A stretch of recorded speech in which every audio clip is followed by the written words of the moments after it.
Hello అండి. నమస్తే. Welcome to BRK. నేను మీ జాహ్నవి. ఈరోజు మనతో ఉన్నారు. చాలా స్పెషల్ గెస్ట్ అని చెప్పాలి. అంటే అటు నెగెటివ్ రోల్స్ సినిమాల్లో, అటు పాజిటివ్ రోల్స్ 2 కూడా అసలు ఏకధాటిగా చేసుకుంటూ ఈయన దీనికి సెట్ అవుతారా? దానికి సెట్ అవుతారా? అంటే రెండిటికి సెట్ అవుతారు అంటూ దూసుకుని పోతున్నారు. అటు ఫాదర్ క్యారెక్టరా? ఫ్రెండ్ రోలా? అని కాదు. సో, ప్రతి ఒక్క రోల్‌కి దేనికి తగిన న్యాయం దానికి చేస్తున్న నంది అవార్డు గ్రహీత, అంటే నాటక రంగంలో నంది అవార్డు కూడా అందుకున్నటువంటి వడ్డాది సత్యనారాయణ గారు, the senior most actor present మనతో ఉన్నారు. మాట్లాడేద్దాం. హలో అండి. నమస్తే. నమస్తే అండి. ఎలా ఉన్నారు? అవును. సో, చాలా హ్యాపీగా ఉందండి మీతో ఇంటర్వ్యూ చేయడం అనేది ఇప్పుడు. So, thank you. ఎన్నెన్నో సినిమాలలో, అంటే సినీ రంగంలో మీ అనుభవం చాలా గొప్పది. దాదాపు 40, 50 సినిమాలు చేశారా అండి? అంతే 50 పైనే. ఓకే. అసలు అంటే సినీ ఇండస్ట్రీలో ఎంత ప్రపంచంలో ఈ స్థాయికి రావడము, ఇంతలా నెగ్గుకు రావడం చాలా గ్రేట్. అవును. ఫస్ట్ మీ పరిచయము, మీ అనుభవాలన్నీ కూడా మాతో షేర్ చేసుకోండి. నేను నాటక రంగం అండి. నాటక రంగంలో చాలా నాటకాలు ఆడాను. మోస్ట్‌లీ నేను నా స్టడీ డేస్ నుంచే నేను నాటక రంగం మీద నాకు ఎక్కువ మక్కువ ఉండేది. దాంతో నాటకాలు ఆడుతా ఉండగా ఎంఎస్ చౌదరి గారు, డాక్టర్ ఎంఎస్ చౌదరి అని చెప్పేసి మీరు 'సలార్' మూవీలో కూడా చేశాడు అతను. హుహు. అతను అప్పటికే ఇండస్ట్రీలో సీరియల్స్‌లో బాగా బిజీగా ఉన్నాడు. ఓ రోజు చూసి సత్యం ఒక 'శుభలేఖ' అనే సీరియల్‌లో ఒక చిన్న క్యారెక్టర్ ఉంది. ఒకసారి నాకు ప్రొఫైల్ పెట్టు, నీ ఫోటోస్ పెట్టండి. అప్పుడు ఈ ప్రొఫైల్ ఫోన్లు ఏమి లేవు. హ్మ్. 2009, 2008 ఆ టైంలో. ఓహ్! అప్పట్లో. ఆ! అంటే నేను స్టూడియోకి వెళ్ళి 2 ఫోటోస్ దిగి పంపించాను. పంపిస్తే ఆళ్ళ అనుకున్న సీరియల్ 'సునైన' అనే సీరియల్ కొత్తగా స్టార్ట్ అవుతుంది అప్పట్లోనే. అది ఎందుకని ఆగిపోయింది. ఆగిపోతే వెంటనే అతను చేస్తున్న 'శుభలేఖ' సీరియల్‌లో క్యారెక్టర్ కోసం పిలిపించాడు నన్ను. నిజంగా నేను హైదరాబాద్ అంటే ఎలా ఉంటుందో, నేను ఎక్కడ దిగాలో, ఎక్కడికెళ్ళాలో కూడా తెలీదు. ఆ! ఆ రోజుల్లో పాపం ఆయన ఎంఎస్ చౌదరి గారు అని చెప్పేసి, ఆయన మా నాటక రంగమే. నాటక రంగం వాళ్ళు ఇండస్ట్రీకి రావాలని ఒక మక్కువ ఉండేది ఆయనకి బాగా. ఇప్పటికి స్టిల్ ఉంది. అతను నాకు హైదరాబాద్ పిలిపించి అతని రూమ్‌లో పెట్టుకొని 'శుభలేఖ' సీరియల్‌లో నాకు ఒక వేషం ఇప్పించాడు. అట్లాగే ఇండస్ట్రీకి పరిచయం అయ్యాను. ఓకే. ఆ సీరియల్ అయిన తర్వాత వెంటనే 'జంక్షన్' అని చెప్పి మన పచ్చు వెంకటేశ్వరరావు అబ్బాయి రవి గారు హీరో. హ్మ్. ఆ సినిమాలో ఒక కొట్టగారు పక్కన అయితే చిన్న వేషం. అక్కడి నుంచి నా ప్రస్థానం మొదలైంది. హుహు. స్టిల్ ఇవాల్టి వరకు. ఆ! అంటే మధ్యలో ఒక 10 ఇయర్స్ మళ్ళీ బ్యాక్‌కి వెళ్ళిపోయానండి. అప్పుడు చిన్న పిల్లలు 2009లో హుహు. పెళ్ళయింది. చిన్న చిన్న పిల్లలు. ఓకే. ఇంట్లో ప్రాబ్లమ్స్ ఈ సినిమా రంగం అనంగాల్నే ఇక్కడ అంతా పెద్ద పెద్దోళ్ళు ఉంటారు. డబ్బు ఉన్నవాళ్ళు. మనం ఎక్కడ గెయిన్ అవుతాం. హ్మ్. వచ్చేయండి అని మా మిసెస్, మా మదర్ అందరూ. హ్మ్. అంటే వాళ్ళన్నారని కాదు. నాకు కూడా కొన్ని బాధ్యతలు ఉన్నాయి కదా! ఇప్పుడు చిన్న పిల్లలు ఇక్కడ ఉంటాం. మనం వాళ్ళు అక్కడ ఉంటాం బాగోలేదని చెప్పేసి వెళ్ళిపోయాను. హుహుహు. మళ్ళీ రీఎంట్రీ నేను 7:11 PM అని ఒక విలన్ వేషం చేశాను. అది రీసెంట్‌గా లాస్ట్ ఇయర్ హ్మ్. రిలీజ్ అయింది. ఆ సినిమాతో మళ్ళీ రీఎంట్రీ ఇచ్చాను. ఓకే. అక్కడి నుంచి 'టక్ జగదీష్'. ఆహా! 'టక్ జగదీష్‌లో' మంచి క్యారెక్టర్ అది మీరు చూసారు కదా! చూసాను. అవును. హ్మ్. కంకర్ల ఫ్యామిలీ పెద్దన్న ఆ! క్యారెక్టర్. యెస్. యెస్. ఆ క్యారెక్టర్ నుంచి ఇప్పటి వరకు ఆ సినిమా నుంచి స్టార్ట్ ఇవాల్టి వరకు స్టిల్ ఆ! ఇంకా సో, అలాగే పరిగెడుతూనే ఉన్నా. పరిగెడుతూనే ఉన్నారు. సో, చూస్తున్నాం. మీ ప్రస్థానం చాలా వెళ్తూ ఉంది. సో, మంచి మంచి రోల్స్ చేస్తున్నారు. అది. సో, ఎక్కువ నెగెటివ్ రోల్స్ కదండీ! అవును. ఎక్కువ. ఎక్కువ నెగెటివ్ రోల్స్. హ్మ్. ఎక్కువ. సో, ఇండస్ట్రీలో అంటే నెగెటివ్ రోల్స్‌లో నిలబడ్డం అన్నది కూడా చాలా కష్టం అంతే కంపేర్ కదండీ. చేస్తే. సో, అంటే మీకు ఎలా నిలదొక్కుకున్నారు ఇంతవరకు అసలు? అంటే ఏం లేదండి. ఇప్పుడు ఇండస్ట్రీకి రావాలని అందరూ అనుకుంటారు. యెస్. కానీ వచ్చింది అది నిలబడటమే కష్టం. హ్మ్. అలా నిలబడాలంటే బేస్ ఉండాలి. హ్మ్. ఒక నాటక రంగం లేదా ఏదైనా మంచి ఇన్‌స్టిట్యూట్ నుంచి యాక్టింగ్ నేర్చుకోనో రావాలి. అవును. కేవలం సినిమాలు చూసి ఆ ప్యాషన్ మీద వచ్చేసి సినిమాలు చేస్తే హ్మ్. ఆ డైరెక్టర్లకి ఆ టైం వేస్టు. హ్మ్. వీళ్ళకి ఇక్కడ ఉండటం కూడా టైం వేస్ట్. నేను చెప్పేది ఏంటంటే సజెషన్ ఆర్టిస్ట్ అవ్వాలి అనుకునేవాళ్ళు కంపల్సరీగా యాక్టింగ్ నేర్చుకొని రావాలి. మీరు నేర్చుకొనొచ్చారా? నేర్చుకోవడం నేను చెప్తున్నాను అంటే కదా! నేను నాటక 10థ్ క్లాస్ రంగం. నుంచి నాటక రంగమే. ఆ! సో, దాని మీద మక్కువ ఎలా వచ్చింది మీకు? By birth. అంతే. అంతే. ఆ! బోర్న్ ఆర్టిస్ట్ అంటారు చూసారా? ఆ! ఆ! సో, అట్లాగే బ్లడ్‌లోనే ఉందా మీకు యాక్టింగ్? ఎవరు లేరు. మా ఎవరు మా లేరు. ఫ్యామిలీలో ఎవరు లేరు. సో, ఎలాంటి బ్యాక్‌గ్రౌండ్ లేదు. లేదు. బట్ అది ఆ! ప్యాషన్‌తో ప్యాషన్ తోటే వచ్చాను. స్టార్ట్ అయింది. అంటే నేను ఎక్కువ సినిమా థియేటర్లు ఉన్న ఏరియాలోనే పెరిగాను. విజయవాడ గాంధీనగర్‌లో ఓకే. అన్ని సినిమాలు కొత్త సినిమాలు రిలీజ్ అవ్వటం. ఆ మక్కువ సినిమా మీద మక్కువ అంటూ లేదు గానీ యాక్టింగ్ అంటే ఏంటో ఒక రకమైన పిచ్చుండేది. ఆ! సినిమాలు చూసి సినిమా యాక్టర్ అవుదామని ఎప్పుడు అనుకోలే నేను. నటన అంటే ఒక ఫ్యాషన్‌గా ఉండేది. అట్లాగే నేను కాలేజ్ డేస్‌లో కూడా మామూలుగా కల్చరల్ డిపార్ట్మెంట్‌లో నేను ఉండేవాడిని. బాగా కల్చరల్‌లో బాగా యాక్టివ్‌గా ఉండేవాడిని. హ్మ్. అట్లా దానివల్ల ఇంకా ఇండస్ట్రీకి రావటం అంటే చెప్పాను కదా! ఎంఎస్ చౌదరి గారి ద్వారానే ఇక్కడికి అడుగుపెట్టాను. హ్మ్. ఇంకా అట్లా కంటిన్యూ సో, అవుతుంది. జనరల్‌గా అంటూ ఉంటారు కదా! కృష్ణానగర్‌లో యాక్టింగ్ చేసేవాళ్ళు చాలామంది ఉన్నారు. ఇష్టం ఉండి, ప్యాషన్ ఉండి, అవును. సో, నేర్చుకుని ఉన్న వాళ్ళు కూడా చాలామంది ఉన్నారు. కానీ అందరూ నిలబడలేకపోతున్నారు. స్టిల్ చాలామంది తిరుగుతూనే ఉంటారు పాపం ఒక్క అవకాశం అని. లేదండి. టాలెంట్ ఉంటే అంటే ఇంకోటి దీంతో పాటు లక్ కూడా ఉండాలి. మా గురువుగారు కోట ఎగ్జాక్ట్లీ. శ్రీనివాసరావు గారు అన్నట్టు. ఎగ్జాక్ట్లీ. ఎగ్జాక్ట్లీ. గుమ్మడికి అంత టాలెంట్ ఉంటే కాదు, ఆవగింజంత అదృష్టం ఉండాలంటారు ఆయన ఎప్పుడు. అది మంచి ఇన్స్పిరేషన్ నాకు. అట్లాగే ఇప్పుడేదో మేము 4 సినిమాలు మేము కనపడుతున్నామని మేము గొప్ప ఆర్టిస్టులు అనుకోవటం కన్నా మా వెనకాల ఉన్నవాళ్ళు బాగా చేయలేకపోతున్నారు అనుకోవటం కూడా తప్పే. ఏంటంటే వాళ్ళకన్నా కొంచెం అదృష్టం కలిసి వచ్చింది కాబట్టి కొద్దిగా ముందుకున్నాం. వాళ్ళకి ఆ టైం వచ్చినప్పుడు వాళ్ళు మమ్మల్ని దాటి కూడా వెళ్ళిపోతారు. ఎగ్జాక్ట్గా టాలెంట్ ఉన్నవాళ్ళు ఎప్పుడైనా సరే బయటకు వస్తారు.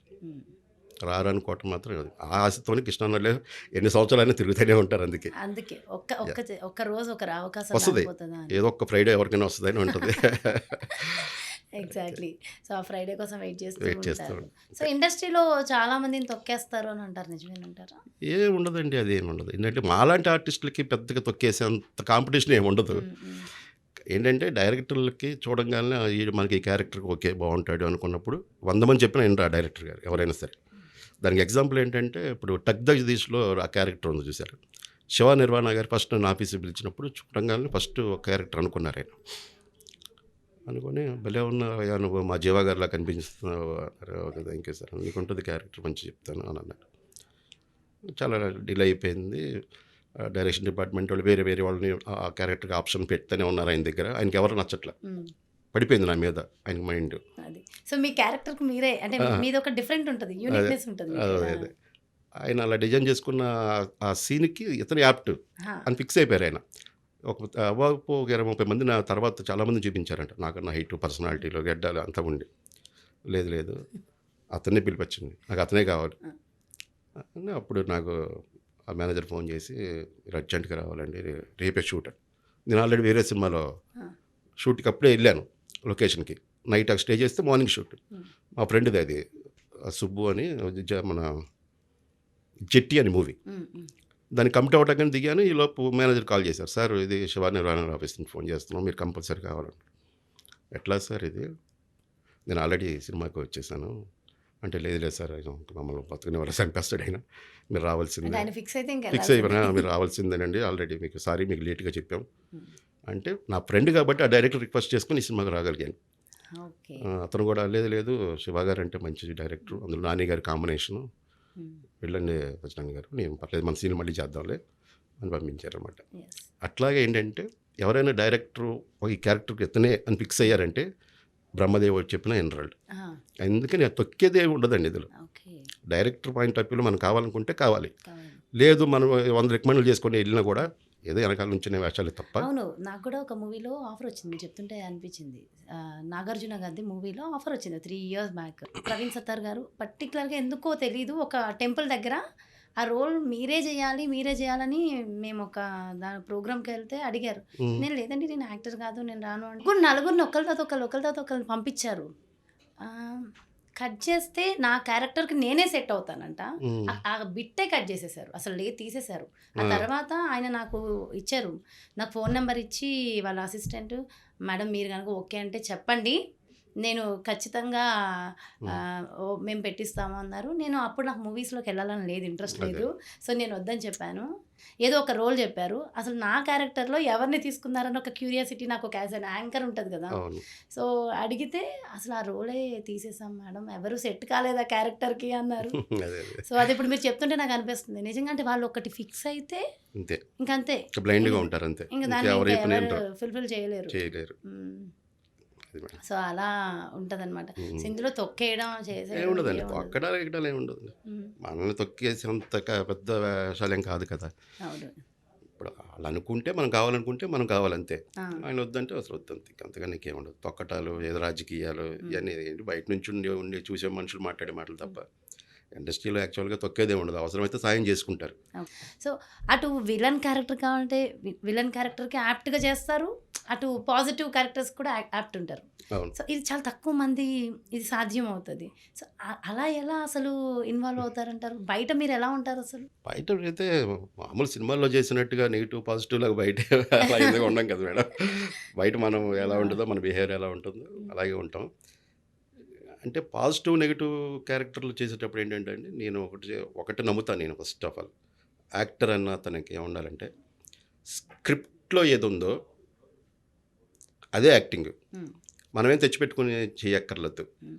ఆ స్క్రిప్ట్‌లో అది నెగెటివ్‌గా ఉంది అనుకుంటే ఆటోమేటిక్‌గా మన హావభావాలన్నీ నెగెటివ్ పలుకుతాయి. అందులో పాజిటివ్ ఉంది. ఇప్పుడు ట్రాజెడీ ఉందనుకోండి. ఆ! మనం విలన్‌లా చెప్పలేం కదా! చెప్పలేం. ఇప్పుడు అవును. ఏడ్చే డైలాగ్ ఉందంటే దాన్ని అవును. గంభీరంగా విలన్‌లా చెప్పలేం కదా! అవును. కాబట్టి స్క్రిప్టే అన్నీ చేపిస్తది.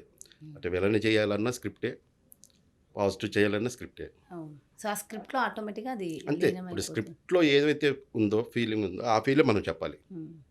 సో, అది కాకుండా వేరేది ఏదో ట్రై చేసామనుకోండి మనం, ఫెయిల్ అవుతాం. సపోజ్ ఒక రౌడీ పోలీస్ క్యారెక్టర్ చేయాలంటే మాత్రం మీరింకా యాప్ట్ అని చెప్పాలి.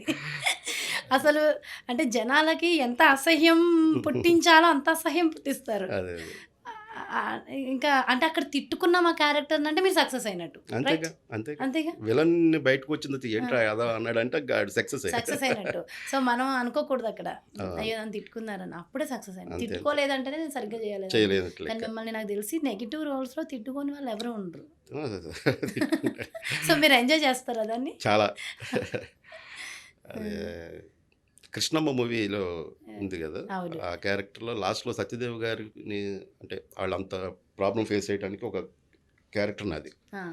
సో, అందులో గెటప్పే చాలా డిఫరెంట్‌గా ఆ! ఉంటది కదా! డిఫరెంట్‌గా ఉంటది. క్యారెక్టర్ గూడా మంచి క్యారెక్టర్ అండి అది. నిజంగా అది ఒక 100 సినిమాలు చేసిన తర్వాత ఒక మంచి పెద్ద బ్రేక్ వచ్చిన ఆర్టిస్ట్‌కొస్తది. హుహు. అలాంటి క్యారెక్టర్. కానీ నాకేంటంటే స్టార్టింగ్ డేస్‌లోనే నాకు మంచి అదే క్యారెక్టర్ పడింది. ఆవగింజంత అదృష్టం మీకు ఆహా! ఉంది. ఆ సినిమాతో పడింది. ఆ! యాక్చువల్‌గా నాకు ఇప్పుడు నేను చేసిన సినిమాలన్నిట్లో ఇప్పటి వరకు చేసిన సినిమాలన్నిట్లో నాకు బాగా ఇష్టమైన క్యారెక్టర్ అది. 'కృష్ణమ్మ' సినిమాలో దాసన్న అనే క్యారెక్టర్. అది చాలా చేస్తున్నప్పుడు కూడా చాలా ఎంజాయ్ చేసాం. సత్యదేవ్ గారు కూడా చాలా సపోర్ట్ ఆ క్యారెక్టర్ చేస్తున్నప్పుడు. సత్యం గారు భలే చేస్తున్నారండి అని చాలా ఎంకరేజ్ చేస్తాడు అతను. సత్యదేవ్ గారు. చాలా ఇష్టమైన క్యారెక్టర్ అది. హ్మ్. ఆ సినిమా చూస్తున్నప్పుడు థియేటర్‌లో నేను అనుకున్నోళ్ళు అంటే ఇంటర్వ్యూ‌గా చెప్పకూడదు గానీ, "అరేయ్! ఎవడ్రా ఈడి వల్లే కదా! ఇదంతా నాశనం అయిపోయింది" అని ఆళ్ళు తిట్టుకున్నారు బూతులు. వెనక నుంచి అదే. వాళ్ళు వింటున్నాం గానీ అదే. ఇంకేం సో, చేయలేం. దాన్ని ఎక్కువ ఎంజాయ్ చేసుంటారు మీరైతే. బాగా. సత్యదేవ్ గారు ఎలా ఉంటారు మీతో పర్సనల్‌గా? చాలా బావుంటారండి. చాలా ఫ్రెండ్లీ పర్సన్ ఆయన అతను. ఎలాంటి వ్యక్తి బయట అసలు? ఓహ్! చాలా, చాలా హ్మ్. ఫ్రెండ్లీగా ఉంటాడు. అతను ఒక హీరో రేంజ్ ఉంది. మనం హీరో వీళ్ళంతా అప్‌కమింగ్ ఆర్టిస్ట్‌లు వీళ్ళతో మనం కొద్ది రోజులు అసలు అది లేదు. మూవీస్‌లో కూడా అది కనిపిస్తుంటది కదా అవును. ఆయనకి. ఆ! అసలు మీరు నమ్మరు 'కృష్ణమ్మ' సినిమా ఫస్ట్ డే నేను షూట్‌కెళ్ళిన రోజు హ్మ్. డైరెక్టర్ గారు ఏదో సీన్ ఎక్స్‌ప్లెయిన్ చేస్తుంటే నేను ఇట్లా ఇటు తిరిగున్నాను. ఆ డైరెక్టర్ గారు ఎదురుంగా ఉన్నారు. వెనక నుంచి సత్య గారు వచ్చి దాసన్న అని భుజం మీద చేయేసారు. ఆ! ఎవరు ఈ వాయిస్ ఎక్కడ విన్నట్టుంది? అంటే సత్య గారిది కొద్దిగా పెక్యులర్‌గా ఉంటది కదా వాయిస్. అవునవును. టక్‌మని చూస్తే ఆయన ఫస్ట్ టైమ్ అతను నన్ను చూడటం ఆహా! అక్కడ సెట్‌లో. హ్మ్. ఇంతకుముందు కలిసింది కూడా లేదు ఆఫీస్‌లో. సార్ అంటే మీ ఫోటో చూసానండి ఆఫీస్‌లో అని. అంత ఫ్రెండ్లీ పర్సన్. అంటే యెస్. చూడండి అంతే. వాడొక ఆ! హీరో అంటే మనం దగ్గరికెళ్ళి మాట్లాడాలన్నా కొద్దిగా బెరుకుతా ఉంటాం. హ్మ్. అతని దగ్గరికొచ్చి పరిచయం చేసుకొని హ్మ్. ఎందుకంటే ఆయన కాంబినేషన్ నాకు బాగా ఎక్కువ సీన్‌లు. ఆ! అతను మనం సీన్ చేస్తున్నప్పుడు కూడా సార్ ఇలా చేయండి సార్, ఇలా చేయండి ఈ సీన్. అదే అని బాగా చాలా ఎంకరేజ్ సపోర్ట్ చాలా చేసి సపోర్ట్, చాలా సపోర్ట్. మరి నానితో ఎలా ఉంటుంది మీది నాని గారితో బాండింగ్? 'టక్ జగదీష్' చేశాను. అవును. హ్మ్. 'దసరా' చేశాను. మొన్న కోర్ట్ మూవీ అయింది కదా! అవును. నాని గారు కూడా చక్కగా అసల లేకపోతే ఆ 'టక్ జగదీష్‌లో' ఆ ఇంపార్టెంట్ క్యారెక్టరు హ్మ్. మంచి ప్యాడింగ్ ఉన్న ఆర్టిస్ట్ కావాలని అడుగుతారు. ఆ! నాని గారి దగ్గర ఉన్న గొప్పతనం ఏంటంటే కొత్త వాళ్ళని ఎంకరేజ్ చేస్తారు. ఆ! యెస్. ఆ 'కోర్ట్' మూవీ ఆయన అదే తీశారు ఎగ్జాంపుల్ అంటేనే అది మరి ఎగ్జాంపుల్. చూడండి. ఆయన ప్రొడ్యూస్ చేసి మరి సో, రియల్లీ గ్రేట్. ఆహ్, నేచురల్ హీరో అంటే నేచురల్ హీరో అంతే శివ ఇంక. నిర్వాణ గారు కూడా అదే అన్నారు. నాని గారు కాబట్టి సత్యనారాయణ గారు మీకు ఆ క్యారెక్టర్‌ని ధైర్యంగా యాహ్! పెట్టగలిగాను. అదే ఇంకో వేరే వాళ్ళనుకోండి ఆయన కాంబినేషను హ్మ్. పెద్ద ఆర్టిస్ట్ కావాలనుకుంటారు కదా! హ్మ్.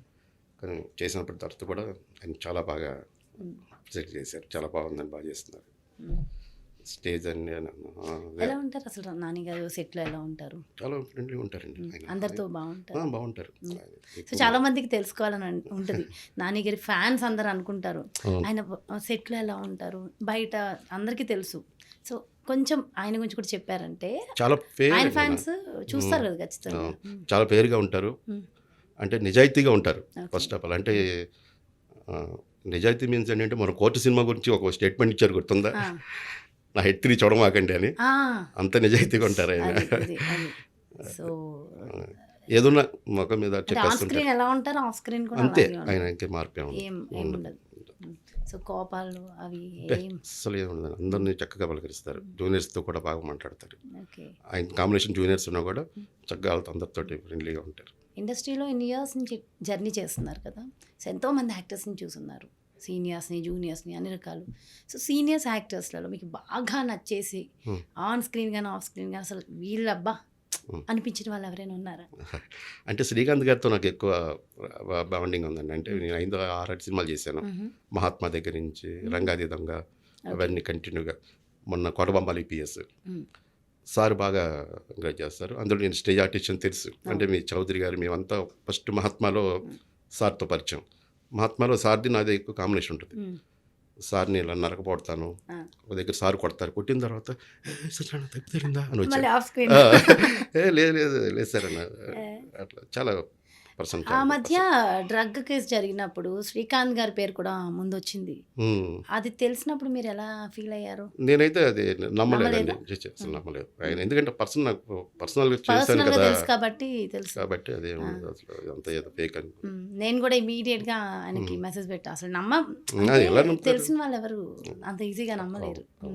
సో బట్ ఆయన కూడా ఆయనని ప్రూవ్ చేసుకున్నారు. అవును. సో మీకు ఏమనిపించింది అసలు? అయ్యో ఈయన మీద ఎందుకు ఇలా వచ్చింది, ఇలా ఎందుకు ఆహా, అసలు ఫస్ట్ నేను నమ్మలేదు కదా. అసలు నమ్మలేదు కాబట్టి ఇంకేం లేదు. లేదు అది ఏ కాదు ఇదేదో ఫేక్ అని అనుకున్నాను నేను. సో మీరైతే డిఫరెంట్ రోల్స్లో వెళ్తున్నారు.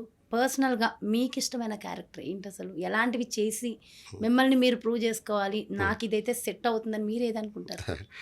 నాకు యాక్చువల్గా ఏంటంటే ఆర్టిస్ట్లో కోటా గారి పర్ఫార్మెన్స్ అంటే బాగా ఇష్టం. అబ్బా. సో ఆయన ఎన్నైతే డిఫరెంట్ క్యారెక్టర్స్ చేశారో అంటే అన్ని కాకపోయినా ఆయనలో కనీసం 10% అయినా అలాంటి కొద్దిగా ఆ చేంజ్ అవర్స్, ఆ మాడ్యులేషన్స్, ఆ చేంజ్ అవర్స్ అలాంటి క్యారెక్టర్స్ చేయాలనేది కోరిక. అంటే బేసిక్గా స్టేజ్ కాబట్టి డిఫరెంట్ క్యారెక్టర్లు చేయాలని అనుకుంటాం. ఒకటే దాంట్లో పడిపోకూడదు, ఇష్టగానే అయిపోకూడదు. అది విలనో లేకపోతే అట్లాగా క్యారెక్టర్ ఆర్టిస్ట్ అని కాకుండా కొద్దిగా షేడ్స్, అటు కామెడీ చేయాలి, ఇటు విలన్ చేయాలి, ఇటు ట్రాజడీ రోల్స్. అలాగే మీరు నాటక రంగంలో నంది అవార్డు కూడా అందుకున్నారు. అవును. సో అంటే నాటక రంగం గురించి కొంచెం ఒకసారి ఎక్స్ప్లెయిన్ చేయండి. నంది అవార్డు అందుకోవడం ఎలా అనిపించింది? ఇప్పుడు నాటక రంగంలో ప్రతి ఆర్టిస్ట్ అంటే వాళ్ళు ఎన్ని సంవత్సరాలు ఉన్నా ఒక నంది అవార్డు రాలేదు అనుకుంటే ఒక వెళ్తే అది ఫుల్ఫిల్ అయినట్టు కాదు వాళ్ళకి నాటక రంగంలో. నంది వచ్చిందంటే ఇంకా 100% రీచ్ అయిపోయాం నాటక రంగంలో అన్నదే అక్కడ ఒక నానుడు ఉంది. దానికోసం నేను దాదాపు నాకు నాటక రంగం మీద 20 సంవత్సరాలు దాన్ని అనుకున్నాను. నాకు లాస్ట్ ఇయర్ 2023లో వచ్చింది నంది అవార్డు. సో నేను కూడా ఫుల్ఫిల్ అయ్యానని ఒక ఫీలింగ్లో ఉన్నాను. అది ఒక రాతిలో తేమ అనే నాటిక అండి. అది మంచి అది రాయలసీమ బ్యాక్డ్రాప్ అది మొత్తం. దాంట్లో బెస్ట్ విలన్ వచ్చింది. అంటే దాదాపు అది ఒక 80-90 ప్రదర్శన చేశాను. ప్రతి చోట ఆ 90 చోట్ల ఎక్కడైతే ప్రదర్శించామో ప్రతి చోట నాకు బెస్ట్ విలన్ లేదా బెస్ట్ యాక్టర్ 2 కేటగిరీలో ఉంటుంది అది. అంటే ఒక నెగిటివ్తో స్టార్ట్ అయ్యి పాజిటివ్తో ఎండ్ అవుద్ది క్యారెక్టర్. దానికి కొన్ని చోట్ల బెస్ట్ యాక్టర్ వచ్చింది, కొన్ని చోట్ల బెస్ట్ విలన్ వచ్చింది. నెక్స్ట్ కమింగ్ ప్రాజెక్ట్స్ ఏమున్నాయండి? మూవీస్ అది మూవీస్ అంటే ఏమైనా పాజిటివ్ రోల్స్ ఏమైనా ఎక్స్పెక్ట్ చేయొచ్చా, అన్ని నెగిటివ్ ఏనంటారు? లేదండి. ఇప్పుడు రామ్ గారి సినిమాలో ఒక రాంపోతినేని గారు, రావు రమేష్ గారి పక్కన ఒక భజన్ బ్యాచ్ ఉంటుంది. గుళ్ళో భజన చేసుకుంటూ ఉంటాం అందరం. ఆయన పాజిటివ్ క్యారెక్టర్. ఆయన పక్కన ఆయన ఫ్రెండ్ లాగా నలుగురు ఉంటాం. అదొక మంచి పాజిటివ్ క్యారెక్టర్. ఇప్పుడు ప్రశాంత్ నీల్ గారితో ఒకటి చేయబోతున్నాను. ఇప్పుడు నవీన్ వడ్డే గారితో అది కమిట్ అయ్యాను. ఆ డేట్స్ మంచి మంచి ప్రాజెక్ట్స్ రాబోతున్నాయి అన్నమాట. అవునండి.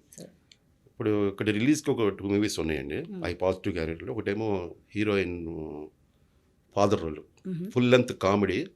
ఆ దహనా పెళ్ళంటలో కోట గారి ఆ జోనర్లో ఉంటుంది ఆ క్యారెక్టర్. అంటే నేను అనుకున్న కోరికలో అదొకటి వెళ్ళింది. ఇంకోటి వచ్చి హీరో ఫాదర్ క్యారెక్టర్. అది ఫుల్ రగ్గుడు తట్టు చిన్న సింపతి ఉండే క్యారెక్టర్. అంటే ఒక లైక్ ఏంటంటే ఒక పందులు పట్టుకొని ఆ క్యారెక్టర్ ఫుల్ ఓర మాస్ క్యారెక్టర్ అది. అందులోనే ట్రాజడీ ఉంటుంది. చనిపోతాడు ఫాదర్ కూడా. మూవీ స్టోరీస్ అవి విన్నప్పుడు ఏ స్టోరీ అయినా యాక్సెప్ట్ చేస్తారా, మీరు సెలెక్ట్ చేసుకుంటారా చూసి? అంటే మీ క్యారెక్టర్ని అదే ఉండదండి.